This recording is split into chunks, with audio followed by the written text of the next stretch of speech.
Let's discuss this now further with Julie Chen, who joins me now live from Helsinki. She's a professor of Chinese studies at the University of Helsinki. Thank you so much, Professor, for joining us here on the program today. Now, let's start off by talking about what it would mean for the political scene of China if Xi does indeed lock in a third term as president. I think it's nearly expected that he is going to be having his third term and perhaps even longer term as the president. And this is kind of unprecedented in the Chinese history, and also shows that China is moving towards something even more authoritarian than before. So what is that going to lead to? Are we going to see more frequent crackdowns on the Chinese people, particularly when it comes to the situation that we're seeing unfold in Beijing? Yes, so the government is having a tighter control on general society. And if there's discontent which has been shown, the government is going to crack down more harshly on it. Right, and China sees Taiwan as its own, and the visits from U.S. officials, especially Nancy Pelosi, to the island got a firm response from China. Can we expect Xi to put more pressure on Taiwan if he does indeed continue as the president of the country?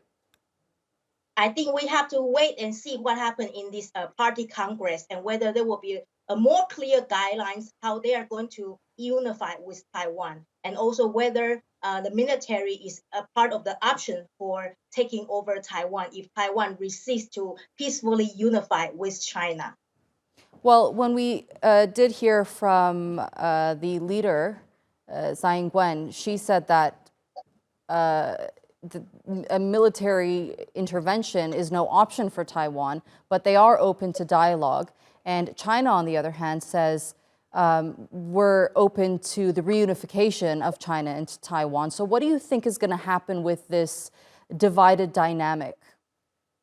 They are not really having any dialogues at this moment because Chinese leaders don't want to talk to Tsai Ing-wen of Taiwan, seeing her as some kind of separatist. So I think the tension is really high, and we also have to see how the United States react to this, and whether the U.S. can show commitment to defend Taiwan in case it is being a military attack. So this is something that all the observers are very curious about and watching over now. Right, and the economic growth of the country has slowed down since Xi Jinping came to power. Is this of any concern to the members of the National Congress that would change their thoughts on whether or not he should stay in power? Yes, so I think there are kind of a schisms between the party members. Some of them wish to have a more reform, economic reform, and make China more open up. However, I think Xi Jinping does not want that way. He sees the tighter control as the priority. So we are going to see who is going to be elected to the standing committee of the Politburo. And that will show whether Xi Jinping wants to kind of transform himself a bit and allow more economic reform or not.